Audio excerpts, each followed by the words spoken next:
All right, everyone. Everyone take a seat, please.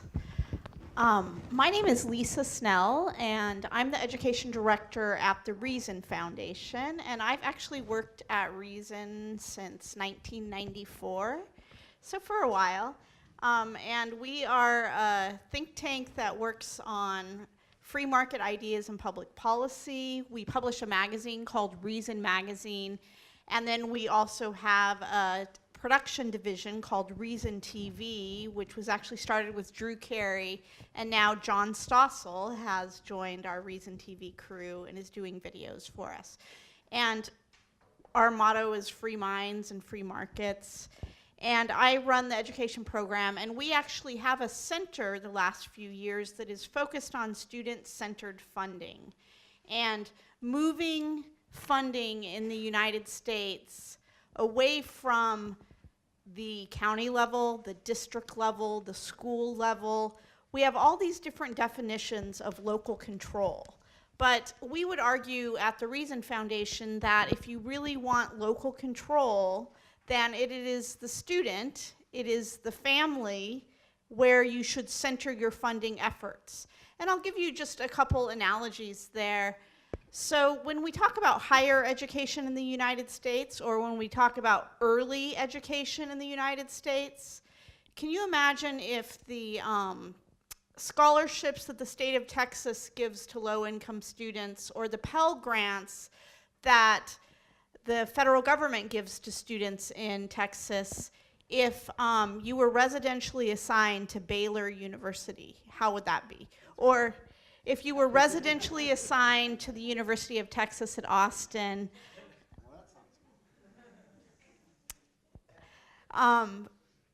people might have a problem with that. And so in higher education, we have not seen competition between schools, and in this room I think there's some healthy competition between schools in Texas. We have not seen that cause the decline of public higher education in Texas, because the money truly does follow the child to their university level. And similarly, in early education, whether you private pay or you get a grant from the state of Texas, or you get, you know, a welfare to work grant from the federal government, the Girls and Boys Club, the YMCA, the local Lutheran church, the private preschool, the public school preschool are all competing for those early education dollars, and no one has to residentially assign children under 5 years old to school. So it really is an anomaly of our K-12 system that we have this archaic system with arbitrary boundaries that are state sanctioned, that have happened because of various different reasons throughout history in the state of Texas and the nation. And we say if you don't live in one of those boundaries and you enroll in a school there, that you're stealing public funds, that you're stealing an education.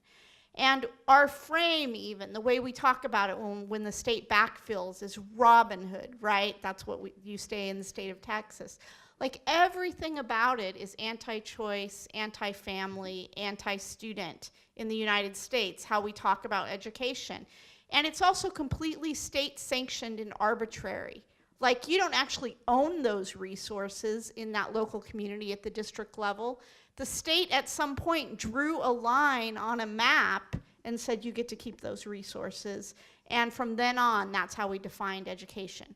So I would argue to both expand choice, to create equity, to have a truly student-centered public education that focuses on quality and competition and the choice of families. We have to move to thinking of local control as students, not local control as a school board that votes on something for a district. And again, it's not to say that public school districts can't be in the mix, but what we want is a funding system that is agnostic to the kind of school, that there is no preference for a charter school or a public school or a private school beyond the quality of those schools and the demand created within families that have information about the qualities of those schools. And that's really what we're trying to move to in the 20th century. We want our public schools, sadly, to look more like the competition for cell phones, right? I mean, where is the iPhone X of public schools in America? Like, why can't we get there to, you know, the same company introducing an iPhone 8 and an iPhone 8 Plus and an iPhone X, even within a school district, so that families have a lot of choices? And that's really what we're going to talk about today. And so I'm going to introduce first Senator Larry Taylor, who serves as the chairman of the Senate Committee on Education. He was appointed by the Legislative Budget Board by Lieutenant Governor Patrick. I know that he ran, this isn't on my list, but he ran one of the biggest ESA bills in the state of Texas this session. And so it's my pleasure to have him talk, and then I'm just going to go through all the panelists really quick, and then we'll turn it over to Senator Taylor. Michael Barba is the Associate Director of Public Policy at the Texas Catholic Conference of Bishops, and he actually used to work here at the Texas Public Policy Foundation, where he worked on public education, school finance, and school choice. And he's the author of the Texas School Finance Basics and Reform that I believe there's copies of on the table out there. And he also went to the University of Dallas, and he was able to have the money follow him to that school, I believe. And then we have Dr. Ben Scafidi, am I saying your name? Scafidi, okay. I always get it wrong, like we debate it at Reason if we're saying it right or not. And he's a professor of economics and the director of the Education Economics Center at Kennesaw State University. He's a Friedman Fellow at EdChoice, and he received his bachelor's degree from the University of Notre Dame and his PhD from the University of Virginia. Again, I believe that the money followed him to those schools. And then last but certainly not least, we have Stephanie Matthews, who's the director of the Center for Education Freedom here at the Texas Public Policy Foundation. And before that, she served as the chief of staff for State Senator Donna Campbell. She also was the director of external affairs for Responsive Education Solutions, which was one of Texas's largest and most diverse charter school systems. So thank you guys all for joining us today, and we're going to start with the senator. All right, thank you, Lisa. Thank you for having us here today. I think I get 3 minutes, so I actually wrote some things down because otherwise I tend to go off and talk a little longer. In the Senate, we don't have time limits like I did in the House for 10 years. So where are we today in the state of education in Texas? You know, I believe we're on the verge of great change here in Texas, and frankly, we have to have that change. You know, in the world that we're in today is changing so quickly, and frankly, to educate a student for the 20th century, you're depriving that child of what they need, the skills they need to succeed in the 21st century. You know, a lot of people talk about our public school system. It is the primary source of education in the state of Texas, and it will be the primary source of education in the state of Texas. And for the most part, they're doing a pretty good job. In fact, if you look at it, using our NAEP scores, the National Association of Educational Progress, or Assessment of Educational Progress, where they compare all the states, if you consider it based on our demographics in Texas, we're ranked like number 3 in the nation. Yay, that's great. But if you take away the adjustment for demographics, we're in the 30s. So not so great. So we have challenges here in Texas, right? We're doing a pretty good job, but we have some real challenges. We can't keep doing the same thing we've been doing and expect to bend that curve. So in addition to the fact that we have this demographic that's very diverse, it's also our fastest growing demographic in Texas. So if you look at Texas today, we are a national and frankly a global economic leader. But if we continue the path that we're on, where your lower socioeconomic are not getting the good education that they need to succeed, we will not be the state we are today in the future, and we will not be the economic leader. So some say, well, let's just make education a priority and spend some more money.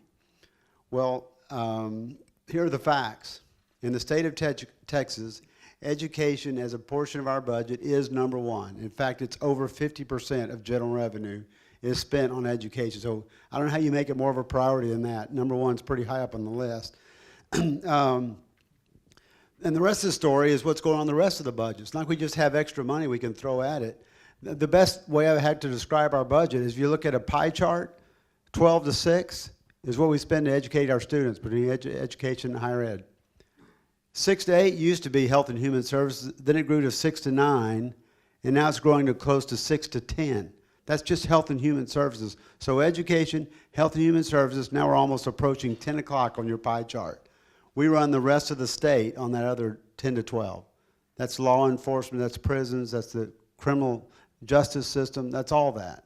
So where does this extra money come from? Well, if you want to spend more for education, you better get the taxpayers that agree to pay more. And I don't hear that from my constituents. In fact, we spend a lot of money in education, and we know for a fact that it's not just how much you spend, it's how you spend it. But there are numerous studies that show you can spend more money and not necessarily have the direct correlation with performance. It's how you spend the money, and there's numerous studies that show that. We need to make sure we get the most out of every dollar that we spend. And how do you do that? Through increased productivity. And how do you do that? Through more innovation and technology, which is what every other segment of our economy has done in the last 20 years. No one in business today does business the same way they did even 5 years ago, much less 10 years ago or 20 years ago. Education is still doing the way they did it, and large portions of the educational community 50 years ago. Teachers sitting in front of a classroom lecturing. I talk all the time about bringing kids in the first grade. They've been playing 3D video games growing up, and you set them down from a classroom and you give them a textbook, and they're just like, and they start poking the pictures and nothing's happening, and I need to reboot my book. This is not working. So these kids are ahead of us on that curve, but we don't just put technology in the classroom. You've got to train the teachers how to get the most out of those tools. These are tools, and they're fantastic tools. So we have to do that. The other thing you've got to have is a little competition. We all talk about competition. We all know the benefits of competition. If you want increased productivity, you want a better product, you want lower prices, you get competition because that drives it. We know that in every other facet of our life. I mean, you brought up the iPhone. The smartphone, if we were in a monopolistic system, remember the bag phone? I know some of you are old enough to remember the bag phone. A lot of you don't even know what I'm talking about. The bag phone had a little car battery, had a big old bag, and had a 25-minute talk time a day. Now, who wanted to talk more than 25 minutes on their cell phone? Well, you didn't, because it was about $2.50 a minute. Nobody wanted to talk that long on their phone, but you need it for emergency, so you carry it around. It's kind of a status thing. Had a little cart with wheels. You could wheel it around. Where we are today from then was caused by competition. Whoever had that at the time, I can't remember who it was, but if that was our one provider, why would you ever need more than that? But we didn't even know what we needed at that point. And I'll tell you this, I'm not a guru of technology and all that. I'm not the one out there pushing it. But when there's competition out there, I benefit from it. I didn't go out there and shop all the different phones. I pretty much had the same line of phones the whole time, and I just keep moving along as they get better because they're competing with other phone providers, and we're all benefiting from it. So whether you're in a rural, we have competition in education today, don't we? In the suburbs, people choose where they're going to live based on the school system. That's their number one indicator of where they want to live. So those suburban schools are fighting tooth and nail to provide the best education for their students that they can because they're competing for their parents to move there. We have it in some of our urban areas, wealthy areas of the urban areas. They've got choice. They can send their kid to any school they want, private school, whatever. But we have some students that do not have those choices, typically low income. And a lot of maybe in rural areas where they're not going to have the choices. But the fact is, the things we learn through the innovations that we do through competition in those areas we have it will benefit every student in Texas. And frankly, every student in Texas deserves that education. And frankly, for you, as Texans, you want them to have that education. You want them to get the very best. We have to compete on a global marketplace, and we're not going to do it on a handicap system based on our demographics. The world doesn't let you get a handicap when you compete. It's straight up. So we got to get all of our students up that level. And even in the very best school systems, there are going to be some kids that's not the best system for them. And we need to give those kids an opportunity to go somewhere else. Even some of our special needs students have special learning disabilities. Some of these kids are brilliant. Don't you want to be able to give that child the opportunity to do everything they can? Because we may actually benefit from what they do. If you want to look at it from a purely selfish motive, every one of these kids deserves the right to get the best and go as far as they can with the skills they've been given. And the best way to do that is to tailor the system to their needs and not towards the system. Did I get close to 3 minutes?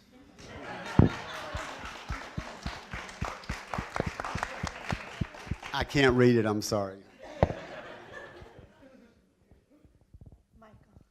Thank you, Lisa. And I first want to express gratitude for TPPF, to TPPF for hosting the event today on school finance, which is an incredibly important topic that Texans need to devote our attention to. I want to focus my introductory remarks on a few attributes of a good school finance system. What would a good school finance system look like? One of the first things, and something that's often overlooked, is that a good school finance system will drive towards a specified student outcome. Every educational system has a moral goal. Every educational system tries to produce a certain type of person, a certain type of man or woman, right? So the question is, what type of man or woman are we trying to educate? What type of man or woman are we trying to produce? In other places and times, that person has been, say, a pious person, or a warlike person, or an industrious person. Always important when you're designing an educational system, or you're considering reforming an educational system, is the type of political regime that you have. We have a democratic republic.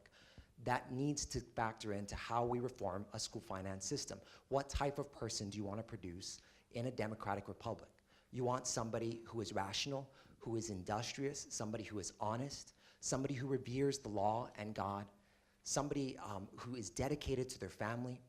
You want to produce a type of person that knows the Constitution, that knows the doctrine of natural rights, that reveres and honors the men and women, the heroes that devoted themselves to founding such a nation and such a state and gave so much to protect and preserve it. You want, in other words, men and women who are dedicated to a country that itself is dedicated to the proposition that men are created equal, and that was conceived in liberty. So that is something that is often overlooked in redesigning a school finance system. You need to keep in mind the type of man or woman that you are trying to produce with an education system. Other attributes of a school finance system that are also important, there's about a half dozen of them. You want to foster achievement statewide. So from El Paso to Orange, right, from Brownsville up to Amarillo, you want to ensure that funding, for example, is equitable. Aaron drove home this point through his conversation at lunch. Funding right now is not equitable at the student level, and I think that we need to take a very close look at how you achieve student equity, funding for students. Next, you want to ensure, if I can look at my notes, you want to ensure that the school finance system can endure fluctuations in revenue. So the property tax system, I know as much as people push against it and dislike the property tax system, this is a point that I would disagree with Aaron on, is a stable source of revenue for school finance. It is a stable source of revenue for an incredibly important facet of a free society. The next thing that you would want in a school finance system is you would want to account for student mobility. The school finance system currently does this. So if a student moves from Dallas ISD down to Brownsville, they send the money to the receiving ISD and they take it away from Dallas ISD, for example. But we also need to account for student mobility within an individual community. So this would be something like establishing an open market, establishing school choice, so that individual parents can choose the education that best meets the needs of their child. Next, we need to drive towards higher quality and greater efficiency. One of the things that, well, for lack of a better word, this is accountability. Although I don't mean accountability in the sense of, say, a punitive system that holds school leaders like principals and teachers accountable for bad test scores. I think that true accountability is giving individual campus administrators and teachers, as well as parents, the power to invest funds in products and services that best educate a student in a given school year and discontinue the investment in products and services that don't benefit their child in that school year. That's accountability. Last, we need to define clear and proper roles for families, for campuses, and for funders. The funders would be the school districts and the state. Right now, there is kind of a muddled distribution of powers among those three entities, and I'd like to talk more about that later in the conversation, but we need to have clear roles for those three groups: families, campus school leaders, and then the state and districts. All right, Ben, are you ready? Yep. Thanks, Lisa. If we could put my slides on the screen, that would be great. I'm an economist, and so I deal with numbers. In Texas public schools, from 1992 to 2014, this is data that the Texas Education Agency reports to the U.S. Department of Education every year. Spending per student in Texas public schools, adjusted for inflation, has gone up about 17%. But average teacher salaries over that time period only went up 1%. So where did the money go? One place it went was to what I call the staffing surge. I have to start at 1993 because the data prior to 1992 is incorrect. And again, this is also data that your state reports to the feds. The number of students in Texas public schools over this time period went up 48%, but the total staff went up 61%. Who were those increased staff? Teachers went up 56%, more than what was needed to accommodate the enrollment growth. We knew that. The public wanted smaller class sizes. Parents wanted it, teachers wanted it, legislators wanted it. We did that. We knew that. But what I think people didn't know was the tremendous increase in all other staff. So those two bars to your right are teachers and then everybody else. So administrators, paraprofessionals, teachers' aides, counselors, reading coaches, assistant principals, et cetera, is in the all other staff. Those increase significantly more than students. And when you're in school choice debates, a lot of public school lobbyists will say they have a lot of fixed costs. Well, those fixed costs seem to be increasing at a very rapid rate. I wouldn't be worried about this pattern if we were getting big gains in student achievement. And let me just show you, this is national data. So this is US public schools from 1950 to 2015. So this is national public schools. The number of students doubled in this country. Total school personnel increased almost 4 times as fast as that. Teachers increased almost 2.5 times the increase in students. But all other staff, that last category, increased 7 times the increase in students. So I think there's 2 problems with this pattern. One, it's been going on and on and on and on from sea to shining sea, and we have not seen macro gains in student achievement in this country. So I think it's time to try something different. The current model is not working. Thank you. Thank you, Ben. And then, Stephanie, are you ready? Yes. So, unlike some of our other panelists, I'm not here to talk about college football. If I did, I would talk about my Longhorns, which I don't want to do because I didn't like the outcome last weekend. And another truth is I don't like to talk about school finance either. It's important, obviously, or we wouldn't all be sitting here today. It is so complicated that it is dizzying. I've been in the choice movement in one way or another for between 10 and 15 years, and I'm not going to admit which one, a long time, and I've looked at this issue. I've looked at school finance for years and years and years, and it's just too complicated. And clearly I went to the wrong school or had the wrong teacher, and it's one of the reasons I'm a huge advocate for school choice, because taking really complicated subjects and whittling it down to digestible portions has not been well done, I don't believe, on sort of the reform-minded side of the argument. When you look at some of the numbers, which is a lot of what we're here to talk about today, are we getting our money's worth? I mean, that can be really subjective. You can measure it in so many different ways. I like to look at some important numbers that are meaningful to me, and that was alluded to earlier and on earlier panels. Thank you, Marian, for taking most of what I was going to say today, so I had to totally retool what I was going to say.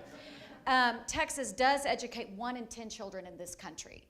1 in 10 kids is educated. When you hear that statement, as goes Texas, so goes the nation, it is a thing. It is true and it is real, and it's a little bit scary when you see some of the other facts that we are having to deal with. Thank you, Aaron, for clarifying a lot of it and offering some clarity in a way that I hadn't heard it before. So Houston ISD educates over 200,000 children. So Houston ISD in and of itself educates more children than 11 other states have children.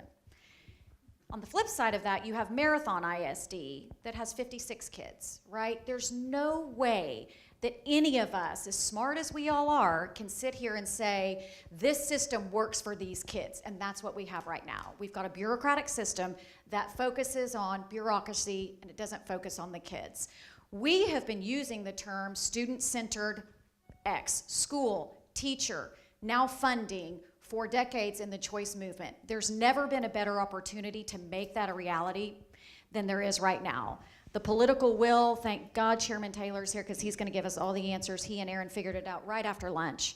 The the opportunity, the political will, the will of parents, the will of those of us in the movement and in the room on both sides of the aisle recognize this is a broken system and it is not student-centered, and that at the end of the day is what we should all be focusing on. So as we go through this whole process, instead of looking at buildings or tax rates, or we should be asking ourselves the question every turn and every step of the way, is this in the best interest of the child? Is this in the best interest of the teacher? Is this in the best interest of the student? And if the answer to those questions are yes, then we're going in the right direction. Great. Well, thank you all so much.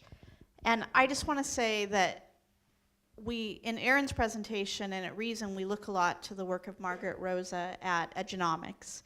And she's done a lot of work nationally on the idea of school finance reform. But one interesting thing that she found, and this really plays off of Ben's slides, is that whether it was New York City or Houston or San Francisco, the percentage of the operational budget when a district intentionally tried to have a student-based budgeting formula was never more than 50%.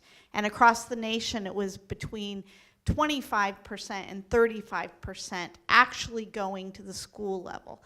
And I think a lot of that is because of the staffing surge, but other reasons, just in general, the other reason to do this is if you think of a classroom, say $10,000 per student, and there's 20 students, and they're getting $200,000 per classroom, to think that the teacher's salary might be at the high end $80,000, and that's really stretching. If that was like a super senior person at the top of their game, say in the state of California where I live, that still means that $120,000, right, in student funding is going somewhere else. And I think that brings me to the first question, is this. Too often discussions about education funding revolve around how much money is spent. And that's because in the classroom, teachers perceive that they actually don't get the money, right? So like in California right now, or there's been a big brouhaha, over Trump's tax reform plan that they would take away a $500 deduction for individual teachers getting to buy supplies for schools. People have been really concerned. But the larger question we should ask ourselves is, if a classroom of 20 students generated $200,000 in revenue, why would teachers need a $500 credit to buy, hand sanitizer or Kleenex for their students? That's ridiculous that they should have to go with the amount of resources the state of Texas and the nation is putting toward education. So it's not enough to ask, how much do we spend? Too infrequently we ask, how are existing funds being spent? Could they be spent better?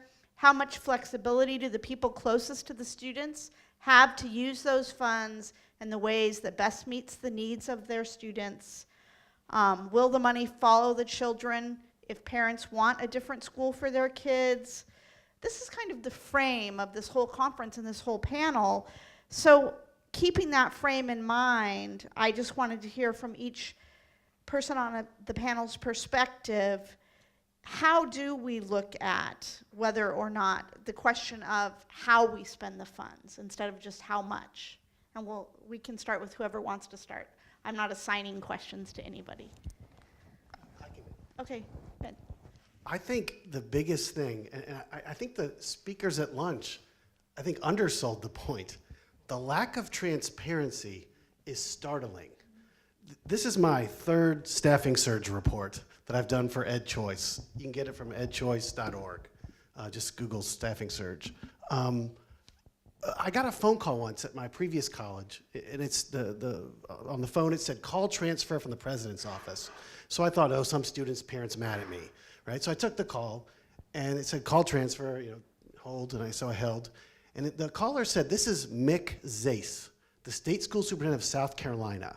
And I heard people mumbling in the background, and that name sounds kind of fake, right? And so I thought it was like Michael or Vance or somebody pranking me, right? So I'm like, oh, okay, Mick Zase, what do you want? And he said, I read your staffing surge report. What should I do about it? And I said, why don't you put a graph on your website for your DOE that's super simple? I love these state transparency websites that you've got to have like 4 PhDs to read. And they always have like 16,000 numbers. Like, really? Right? Who's going to read that? And who's going to understand it? I said, put a stupid, simple little graph on there. And so I said, show the increase in students as far back as you can go, the increase in teachers, the increase in non-teachers. And he said, okay, I'm going to do that. I was like, okay, Mick Zace, right? And then I said, all right, bye, Vance, and I hung up, right? Turns out this is a real dude, right? He's now the number 2 at the US DOE. He just got the job the other day, and he's like a retired general, right? So I went and I looked up, and it was on their website, and you could find it in one click. Well, this was a couple years ago. And so then when I went to write this report, I went to go link to it to show people do it. Well, he didn't run for re-election. I think it was a personal health issue or something. And the new superintendent took it down, right? Put it on the website of the state DOE and put it in like a transparency button, some simple things. What's real increase in spending per student over time? What is it being spent on? And what's going on with the bodies? Make it real simple, and then you'll get the public to know, and you'll get teachers to know what's going on. You know how I got the idea for my first staffing search paper? Was from public school teacher friends of mine. Yeah, as far as, you had several parts to that question. How are the existing funds being spent? Well, we spend a lot more than we used to, adjusted for inflation. I think you had that chart shown. Even in the state of Texas since '05, you were up over 5% per student in that time period. But a lot of that stuff, we have to take some of the blame for it. It's kind of like we've had this credit card when they put out these school bonds and people want to build a new school here, and we built a Taj Mahal here, and we built a $50 million football stadium here. Well, guess what? Now that credit card bill is due, and we're having to pay for it. Man, our property taxes are too high. I was in the legislature when we cut taxes 50 cents on public school. On your school tax at home, that's 1/3. And what I've heard most from people, well, I never saw it. Well, from the state level, we gave you a 1/3 property tax cut on school, which is the biggest part of your tax bill. But at the same time, the schools were out selling people, hey, we're going to build this, this, and this, and guess what? Your taxes are going to go down. People, man, that's a great deal. They didn't tell them it was going to go down 50 cents. So now it went down 10 instead of going down the full 50. But people got this nice this and nice that. That stuff is all added up. So how we're spending the money, some of that's our fault. The additional staffing and things you've shown, we've allowed that to go on. We wanted some of these things. Well, now that credit card bill is due. But from this point forward, what are we going to do? And we've got to become more efficient, more productive. And we've been trying to do this transformation at the state level. This idea that we give them 90% of the money, or we give them money, we tell them how to spend 90% of it, and then we expect them to get results and blame them if they don't get it right. I'd heard that for years. So what we did was we gave them up with districts of innovation. We now let the local districts get rid of some of these mandates. We've been telling them how to do everything. You can exempt yourself from mandates. As long as you keep your performance up, we'll let you do that. And we've got a lot of schools there. You don't have to give them any mandates. They got enough parents in that community that will demand they get the job done. Y'all know it. So they don't need any mandates from the state. In fact, the state ought to be spending their time going after the schools that aren't getting the job done and leave the rest of them alone, the ones that are doing it. So how we're spending the money, we can do better on that. And as far as when a child leaves the school, a lot of the money does go with the student. They go to another public school. If they're fortunate enough to win a lottery and get to go to the charter school in their area, the money somewhat follows them. But anything beyond that, obviously, as you know, the money stops there. And I'll hit that accountability question too. That I think I either heard it earlier. Well, we're going to give this public money to these students with no accountability? Well, I mean, we've been given Pell Grants, GI Bills, and all that kind of stuff. That was federal money going to these individuals, but they had the ultimate accountability. If those people didn't feel like they got value from it, they'd go somewhere else. And the same with a private school. If that parent doesn't see value for their child in that school, the ultimate accountability says, I'm walking out here.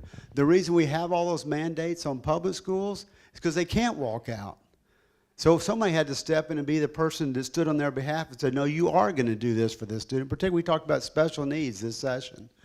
We have a very small number of parents in public ed that their child's in special needs programs who aren't happy with their program. The vast majority are very happy with what they're getting. They've got all the resources, they've got the money, the programs, but there's a small number. We estimate somewhere about 5,000 out of 5 million students they would probably, if they could, they'd leave. In fact, we know because they've been suing their local district for 8 and 10 years trying to get the value for their student.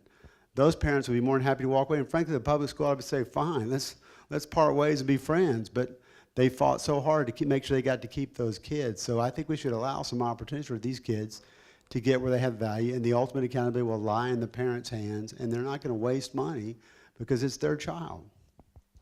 Great. So does anyone else want to comment on that? Sure. So I'll just add one or two short Okay. comments. One, the question of how much funding we spend on public education is encapsulated in the constitutional requirement for adequacy. The Texas Supreme Court recently said that the system is adequate, the funding is adequate, if the public schools in Texas produce a general diffusion of knowledge. Well, what does that mean? They said basically it produces a general diffusion of knowledge if the schools are accredited. So if the public schools in the state of Texas are accredited, then the courts will presume that adequacy is met. So when the legislature hears the argument that funding is not adequate, it can turn to the schools and see, are they accredited? Yes? Okay, then funding is adequate. So that addresses the question of how much. So then we can turn to the question of how the funds are spent. And one of the problems that is very difficult to overcome in the current system is that funding is not, questions about funding are not decided at the campus level. Funding is mostly dedicated to districts, and then districts distribute programs, services, and staff to individual campuses. Principals don't have control over the funds that are intended to be for their students. And so they don't have control over how they use those funds to meet the needs of those students in that individual school year. Now, the state intends for a certain amount of funds to be used on specific types of students. So like low-income students have a weight within the system. Bilingual students have a weight within the system. But when you go to the summary of finance reports, you see that on the summary of finance reports, it says, here's how much you're getting for this type of student, use 52%. Well, what does that mean? That means that under state law, the district only needs to use 52% for that group of students. So in other words, the state has about 20 separate weights for different types of students and intends for certain funds to go towards their students. But in the end, nothing in law requires that they do. Nothing in law requires that all the funds dedicated to gifted and talented students go to gifted and talented students. So what do you do about that? You push funding as much as possible to the campus level. And this is what I intended to drive at with regard to who decides what powers each entity has. So right now, there's a mixed sort of distribution of powers between families, between schools, and between districts. Families should have the power to decide where to enroll their child, right? Schools should have the power to decide how to use the funds that are given to them to educate a student in an individual school year and to be on the lookout for better educational programs and services for the children. The funders, the districts, and the state should have the power to collect the revenue and to distribute the revenue. A highly functioning school finance system will not be one in which the state or the districts collect the revenue and tell schools exactly how to use it, tell schools exactly what they need to purchase. There needs to be a high level of campus level autonomy, and there needs to be a high level of control by families over the educational funds. So I'll just add on to what Michael said. There was recently a huge study of school finance in countries around the world by the OECD. And one of the variables that they found that made the most difference for performance on international tests, the PISA and the other large international tests, was actually school level autonomy. And those countries, and it's complicated, and I have slides, but I don't have them with me, but basically the bottom line for this new OECD study was that those countries that gave the most campus level autonomy, where the parents and the principals and the teachers were driving decisions about how to use resources for instruction, scored higher on international tests than other countries that didn't do that. So that's just one interesting thing. The next question I will ask then is just, so I know, Senator Taylor, you're on a commission to do something about school finance in the state of Texas. And what is the biggest barriers? Like, as this commission is considering the question, as the legislature has considered this several times in the past, as this isn't the first time people have had this conversation in Texas, what do you think is the hardest thing to change to improve school finance in Texas? Status quo. That's it. we have a system that unfortunately is around defending the system. And many times that involves at the expense of the student. I mean, like we talked about this last session, we were talking about special needs students, a small sliver of 5 million students. And the system was so concerned about defending the system, they would not even allow that. For 5,000 special needs students to have the opportunity to go somewhere else to actually, and we've seen in other states, you know, schools for the blind and for the deaf and for autism. You know, many of these kids, if you can get them the skills they need to manage it, they can go back in the traditional public school system. That's what they do in some of these other states. But the system was so staunchly defending the system that they would not allow these students to do that. So that, I mean, that's what we see. I mean, you talk about it politically, you know, in the legislature, you have members who represent a lot of rural areas. And y'all know this, every small town, the number one employer typically is the school district. And so there's a lot of political power within that school system. And it's hard to buck that, but the fact is, we have to do that. And people have to realize, when we talk about this competitive model and getting that kind of innovation out to these other districts, everyone's going to benefit. If you're in that rural area, you're not going to have to worry about a charter school typically or a private school typically. That's not going to be your competition, but you will benefit from the innovations and things we learn in these other districts from the trailblazers who get there. And we have public schools that are trailblazers, innovators.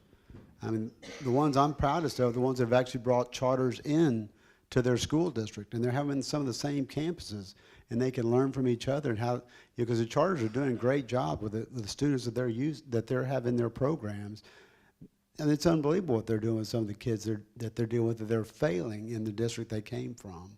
So we just have to have trailblazers willing to take this on and move it forward, and we're doing it, but we've got to speed up the process. We can't do this, particularly with the resistance we're having, because our rate of progress is too slow. We will be so far behind by the time it will happen by necessity, or we will become a third world country. I'm sorry, but we have to move forward and we have to progress and catch up.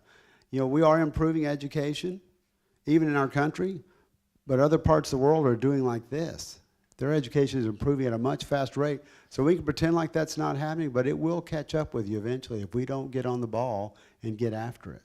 Great. Stephanie? Yeah, so I mean, I would echo that completely. Of course, that's the case. And I think when you look at, you know, the situation that I described briefly in my opening comments, we've got over 1,000 school districts in Texas. By comparison, Florida has less than 50, you know, and there's robust school choice in Florida. But what you're talking about are 1,000 school boards, 1,000 superintendents, 1,000 ex-principals, 1,000 ex teachers, and every one of them has, we are certain, their community's best interest at heart, and their children's best interest at heart. That's not a question. It's just at the end of the day, that's 1,000 little fiefdoms, right? That is difficult to compare Marathon to Houston. So I think inherently that's an enormous barrier. And to say the word consolidation, I know that came up at lunch. Thank you, Senator. Is not an appetite anybody has for in Texas.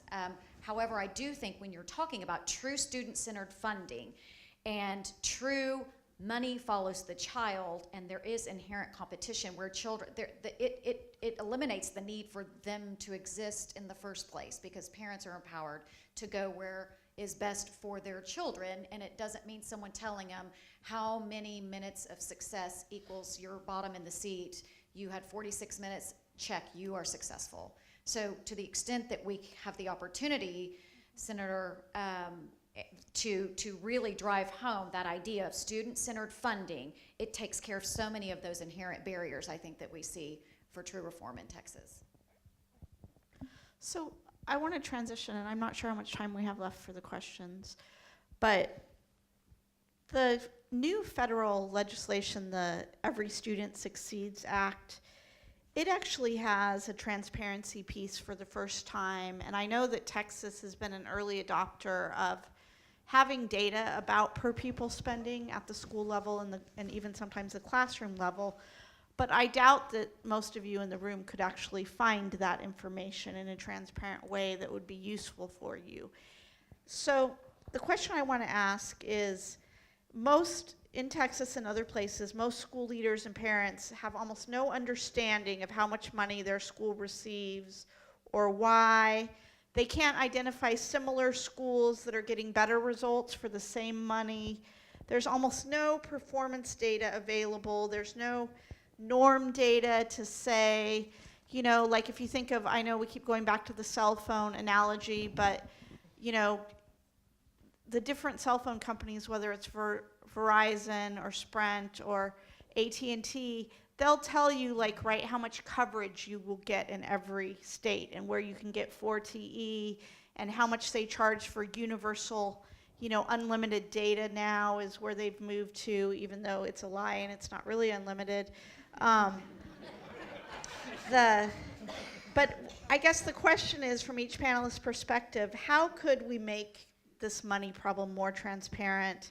How could we better link it with spending strategies to improve student outcomes? What would be the best way to design a more performance-based, transparent system? And given the federal requirement for per pupil funding, the move to put it on report cards, could there be a way to make this funding issue more transparent to the average person in Texas? Well, funding and performance. We are making strides in performance. Going through the A through F is going to give much more clear transparency to parents. You know, right now our current system is met standard and needs improvement.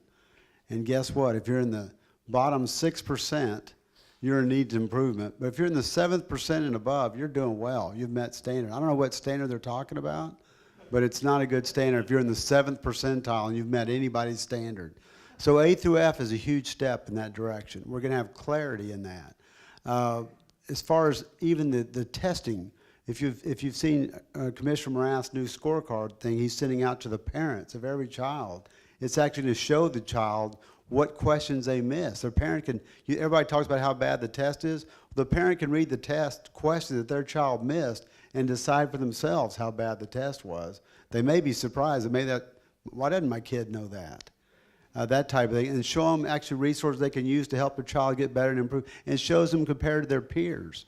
And the A through F system is going to put schools in peers. So schools are spending a whole lot more money and getting better performance is going to become much more readily available to people to see that, where you don't have to have a PhD to go through and look at a report. We're trying to simplify that information, and even going back to where the money is raised, we did this a number of years ago, but your property tax bill, if you just turn it over, we didn't have this before. We've got 5 years of history. So if people want to know where their money's going, they can look at it and say, well, here's how much my appraisal was, here's what the tax rate was over 5 years. So we're trying to give the tools to people to really see that kind of thing. And frankly, there's a lot of misinformation out there about what's happened over the last 10, 20 years with school finance. School finance has always gone up. We had 1 year where it dropped, when we had an economic shortfall of about $17 billion. And you know, our budget, already half of it goes into education. So if you're facing $17 billion, we cut public ed about 6 to 8% a year for 2 years. Since then, and they thought the world was coming to an end. I don't know how many of you work for companies that have had to cut 6 to 8% every year, but this was the first time they'd ever done it. And since then, we've actually made up more of that money, put more money back into education. There's still some schools, due to the complexities, that are behind 2011.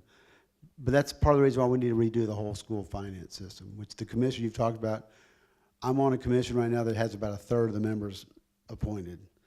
So we're waiting for the other 2/3 and we'll get started. Of course, Harvey's been a big part of that. But this is a real opportunity for the first time in the 21st century to bring school finance into the 21st century, where it is simpler, where people can understand, where schools don't have to hire consultants to tell them how much money they're going to get from the state. That's ridiculous. It should not be that complicated. So we're doing a lot of things on a lot of fronts. And I'm sorry that my answers are long, but man, it's hard. But the stuff we're working on is pretty complex. There's a lot of areas we're working on, but we're trying to get those strides to that point. Once again, public education is going to always educate 90 to 95% of our students. We've got to improve that system for everybody. If I can Michael? jump in, there's just Absolutely. one thing, and I'll add it very quickly. So when you talk about transparency, you need to ask transparency for who, right? So there's a few different types of reports that the TEA already has online. There are some very powerful data visualization tools that are used today by private corporations. Those tools could be easily used by the TEA to synthesize the data and represent how much your school is currently being funded at, I mean, what level your school is being funded at, versus the school down the street, right? So transparency for who is an important question, because an individual parent, an individual family doesn't need to know exactly how the dollars get to that school. They don't need to understand how an engine works in order to drive a car. You just need to know that the car works and that it's working well. And if it's broken, then you need to people who understand how to fix an engine need to go in and be able to fix it, right? But transparency doesn't mean that you design a system so simple that anybody can understand it. There are over 1,000 school districts in the state of Texas. Half of them have less than 1,000 students. Okay? Texas has more school districts than any other state in the nation, and that needs to be part of a school finance system redesign, right? You need to account for the fact that half of the school districts are in rural communities. So when you redesign a school finance system, it needs to be as simple as possible, but as complicated as necessary. That's how I would sum it up. Well, and I think that goes to Ben's story, right, about the even when the data's there, it really is about the presentation in a user-friendly way that that your audience would want to be able to see. Like, if you know that the legislative intent was for low-income kids to be resourced at a higher level, and there's these pockets of money that are supposed to do that, and then you look at a school with 100% disadvantaged population that's actually getting less resources, even though that money went to the district, that's useful information that the legislature, the parents, the schools, everybody would want to know. But right now, you have no way of knowing if that legislative intent has reached the school level where those kids are in the state of Texas. Can I just say something real quick? On the A through F, for a district to get the higher grades, every campus has to be, you can't have a failing district get the highest grade. So that was one way we were trying to force them to get those resources, those schools that weren't getting the attention they should. Well, that's great. Stephanie? Yeah, I would also add, with respect to A to F and then the transparency conversation that we're having, I think one of the many things interesting, unexpected, that we learned in some of our focus group and polling was that parents, particularly in middle-class families, are willing to spend more money. Don't get me started on the $1 billion AISD bond, just saying. But parents are willing to spend more money to get a high-quality education. And most parents in middle-income families that have moved out to suburbia intentionally for high-quality schools, even if they are not high quality by whoever standard, they think they are.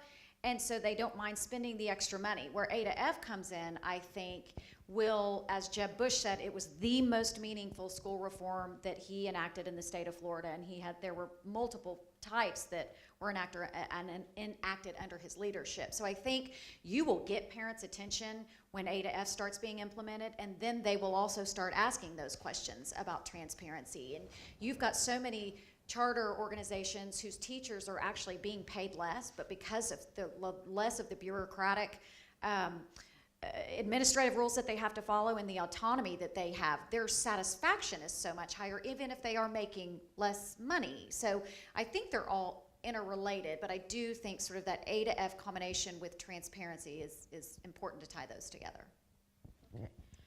And then the last question I'll ask is just, what role do you think that these school finance reforms can play in expanding high quality choices for students in Texas?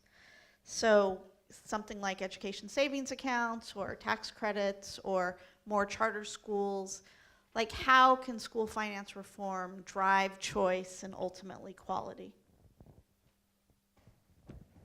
So I'll just say very quickly, school choice is a school finance reform. I mean, school choice at its heart is redirecting the way funds flow within the system. So if you're redesigning the school finance system and you provide more mobility for individual students and you provide individual families the ability to control where the dollars go, I mean, they're hand in hand. They're completely compatible with each other. But I would say you also need to account for the fact that a school finance reform will affect, by and large, school districts throughout the state of Texas. Yes, it affects individual students ultimately, but school districts have been part of the state of Texas since 1883, right? One of the good things that they do is decentralize power, and I'm speaking at a level of political theory here, right? in a democracy, it's very dangerous to centralize power. We see that in DC in a lot of different cases, right? So school districts are very effective at decentralizing power. The question is then how, when we redesign a school finance system, do we keep the power decentralized in a way that individual students are able to get the education that they need, and that we don't centralize the funding of education simply in Austin? Because if we say, well, we're from Austin and our ideas are here to help you out in rural Texas, I mean, we would be committing the most critical mistake that we've seen in DC. So we need to be aware of that as we redesign school Now, finance. Michael, this is a follow-up question. In your mind, if the decentralized funding goes directly to students, whether through an ESA or if they move between boundaries and districts, does that equate with centralization to you? It can.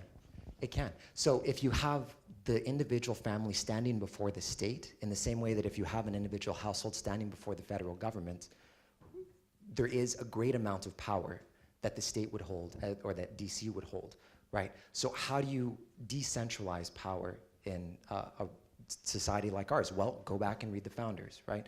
So the founders said that the way that you decentralize power is that you multiply the amount of factions that you have in a society. You're going to have factions in your society, right? So how do you do that? Well, you blunt them by increasing the number of factions that you have. School choice can increase the number of factions that you have. School districts have become, and no offense to the school district representatives out there, but school districts have kind of grouped themselves into different factions. So there's rural school districts, there's larger, fast growth school districts, right? And each of them represents a special interest, the interest of their own constituents. That's perfectly understandable in a free society.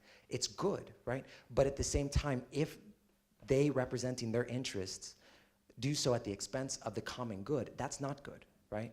So in multiplying the number of factions that you have, you're able to ensure that no one of them is able to control the power of government completely.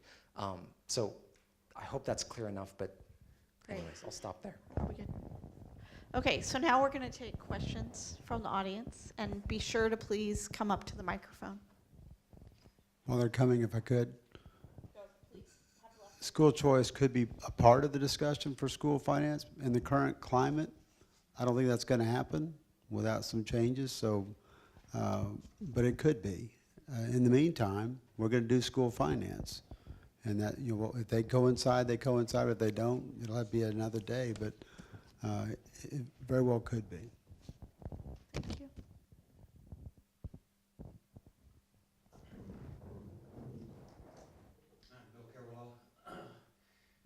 The thing I tell people occasionally, kind of joking, but not really, is if you make me the education czar, cut the budget in half, double the quality of education, and give every teacher a raise.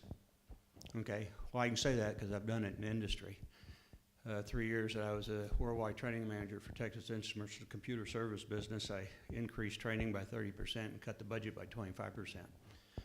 So how do you do that? Well, one thing is you have to address the operational model. And you really have to address the operational model before you can do any budgeting or financing to figure out where you're going to save. One of the operational model factors is what you presented was the staffing issue. I went to a great high school, got a great education in Texas, public education. And that staffing model was you took the entire staff, 75% was in the classroom. Today, now, less than 40% of the staff is in the classroom. So how do we go reform legislature, our operating model, to achieve results and performance? And I think two of those factors, it's already been suggested. One, we got to get rid of the ad valorem equation. And the other one, we got to get the feds out of Texas so that we can manage our own business. So my question to the legislatures is how do we go down that path to reforming our operating model? Well, when you're running a company, it was a much easier project, even though you had some pushback, I'm sure. But when you're talking about any type of government, particularly the size of government we're talking about here, it is a process. And our government is designed to move incrementally. Frankly, I say this all the time. People get frustrated with our process, and it takes long times to do things. But that's the way it was designed. In fact, our whole legislature, the whole process is designed to kill bills. It's very easy to kill a bill. It's much more difficult to pass one. And that was actually designed that way. So we don't go wham, wham, like you see in some of these third world countries. people know they can invest in Texas or the United States, knowing the government's not going to just flip from one to the next, from one day to the other. You may own something, the next day you don't own something. And so it is designed. It's very frustrating. People get frustrated with that, but it is a process. And I think we've started that process, and I think we're in the middle of making those types of innovations, but it is a process. Please. Thank you. My name's Alan Parker, and when I taught education law at St. Mary's University School of Law, we put on education symposiums, and I'd ask a room full of administrators and principals, if we double the amount of money we spend on education but don't change the way we deliver it, do you think there would be any significant increase in student achievement? And all of them, almost to a person, would say no, there wouldn't be a way. So in the school finance mechanism, to me, the school choice is sometimes being addressed as something good for a parent or a few students, but I think we may be overlooking the mechanism that when you allow that escape valve, it forces the system at the local level to respond to whatever problem is there, like bullying, where they used to come to the state and say, hey, we need a statewide mandate to fix this problem. And I know you've been in the legislature a long time. Is there any grasp today of that school choice as a catalyst for change that would be important to be in a school finance system? Well, and I think I kind of said that another way, and I appreciate the way you've said it, but that's the benefit of competition. When you talked about my cell phone, I don't know anything about technology. I'm not leading edge anything, but I'm certainly benefiting from it. And so the students, the 90% of our students who are always going to be in our traditional public schools will benefit from the things that are learned in competition and the fact that they have to increase their game. I mean, we all know this. If you're losing business, if you're in business, what do? You figure out what your competitors are doing and how are you going to compete with that? We're going to give them a better, so we're going to do this a little bit better than they do it, and you're going to gain people. So that's where the competition benefits everybody. If you got a parent that doesn't care, doesn't know what's going on in the school, just drops their kids off every day and goes on about their business, they're going to benefit because the whole game is being raised. The level of the game of play is being raised. And that's where we all benefit from a little competition. I hear this all, choice is going to privatize public education. What a bunch of hooey. This stuff has been going on for 40 years in other states, and guess what? Their percentage is still about 5%. 40 years, and it's 5%. I don't think it's privatized public education, but I hear that all the time. The fact is, we're not leading edge on this. Is it 30 some odd other states have some form of school choice? Texas does not have any. And we are not leading, and we're not reinventing the wheel. This has been done, and we know how it plays out in the long run. So a little bit of competition goes a long way. You're exactly right.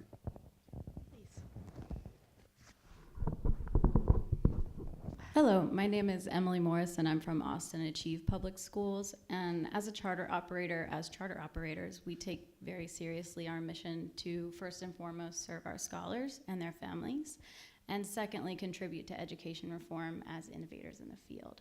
So today, I heard you all talk about ways that we can help. I'm going to read from my notes. And I heard a call for presenting financial information utilizing simple infographics, including free or reduced lunch stats, bed stats, our overall per pupil spending amounts, the percentage of our budget that's managed directly by principals, the percentage of teachers that we have on staff versus other staff. Am I missing anything? And then also, what else can we do as charter operators on the ground to advance reform and provide you all with the information that you need in an easily digestible manner so that we can participate in pushing the ball forward and lifting the boats?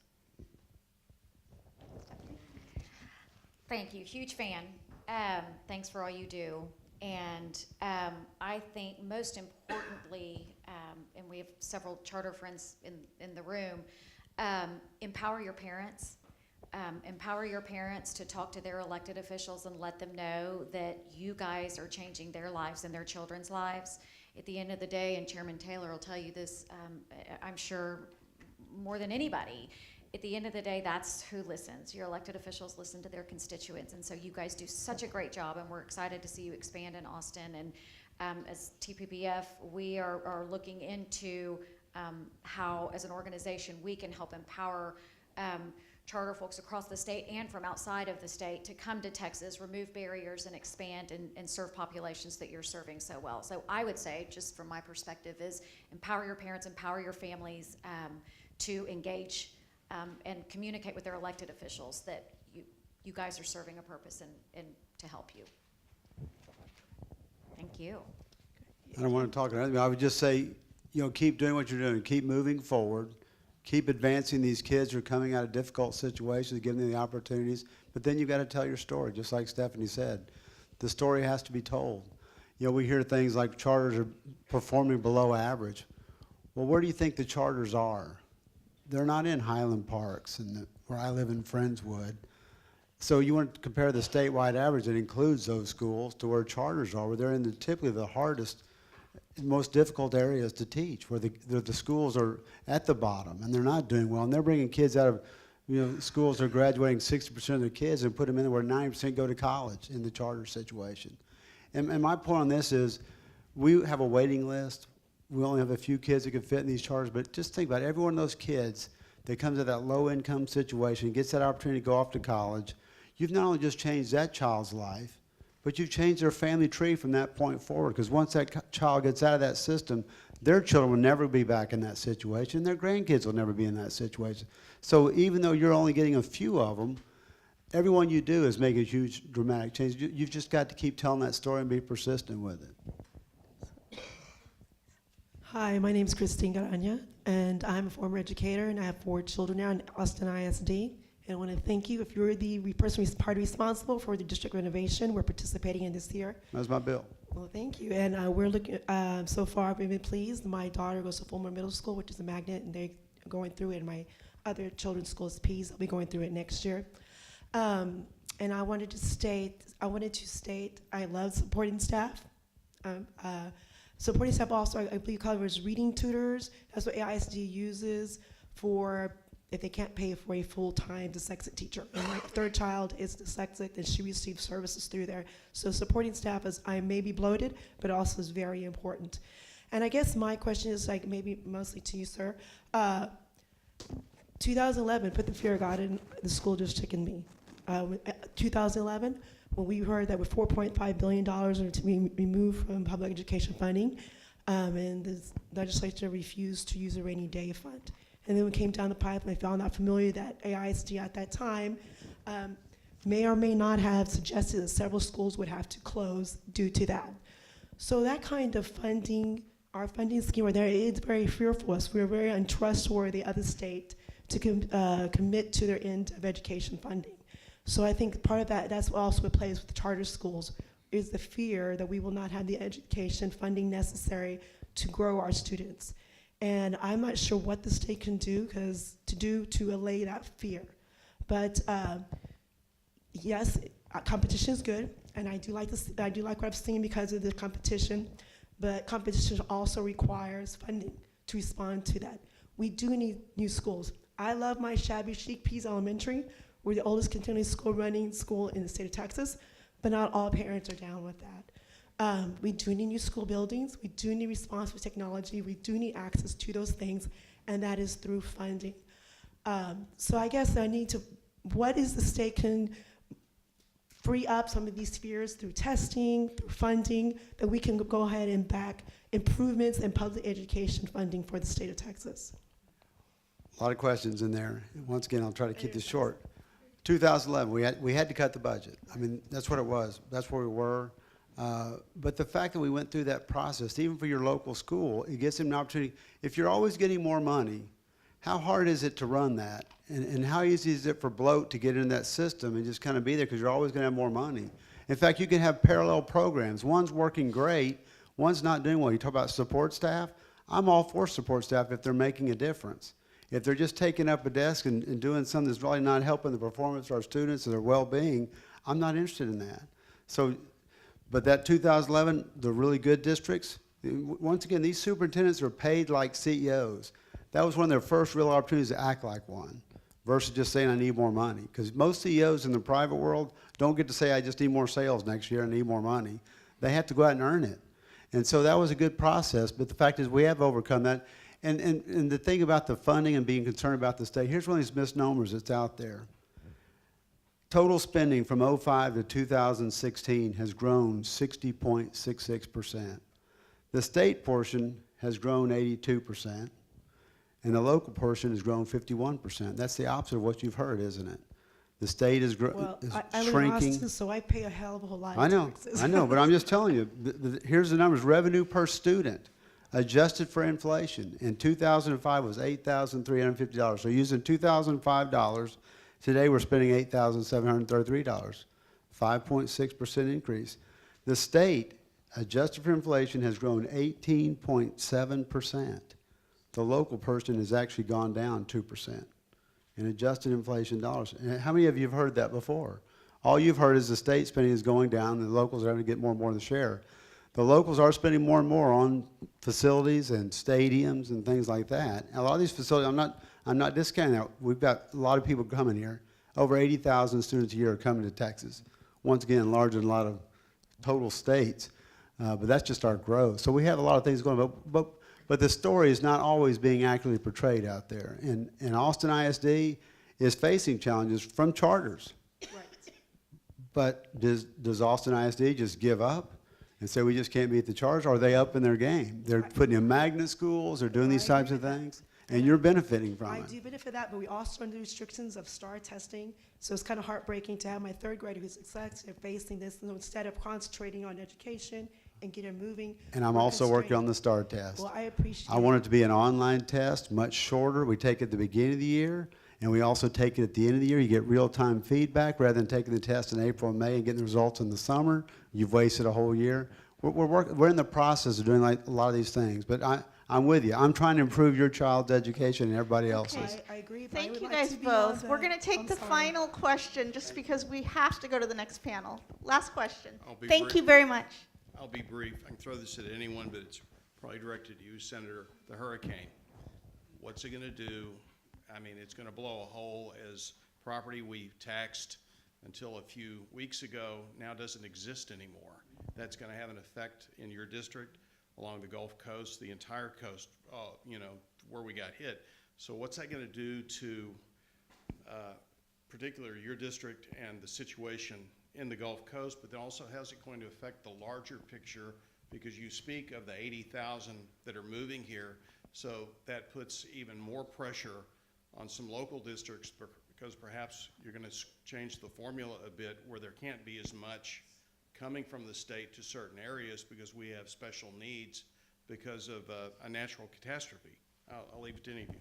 Well, real quick, we had a meeting on this very issue in Education Committee just yesterday in Houston. And I represent Galveston County, Brazoria County, and Southeast Harris County, which is 50-plus inches of rain. We had a lot of water. The initial estimates from a TEA commissioner are probably somewhere $1 to $2 billion, and it could be north of that. Let me put that in perspective. If you remember last session, we had a lot of talk about let's redo school finance. We're going to delay a payment to the Foundation School Program, about $1.5 billion, which means it's not new money. We have to actually pay it back in the next budget, which been like I think it was 1.8, we've been about $3.6 billion hole in the budget. And we kept saying, well, we don't know what's going to happen the next 2 years. As it turned out, we didn't know what was going to happen the next month. Because we left here in a special session in July, we had Hurricane Harvey in August, and we still don't know what the economy is going to look like a year and a half from now. So to spend money when you weren't in a crisis mode like they were talking about doing is not a good idea. We will weather this storm. We don't know what the final bill is, but it looks like the state portion will be somewhere between $1 billion and $2 billion, maybe a little north of that. FEMA is helping to pay for some of these things. Our state has done a great job in negotiating with FEMA on a lot of these things. So, you know, the governor's got 90-10 splits on things. He's done a very good job. FEMA has been in working, trying to make a difference compared to some of the previous events we've had that I've also experienced. It is an ordeal. And I'll just tell you, the crisis has passed, but we're in that long, slow slog of recovery. So the story's not over yet. It's going to take a year or two to get there, but very good question. Thank you. Great. Well, I want to thank all the panelists so much, and we've come to the end of the panel.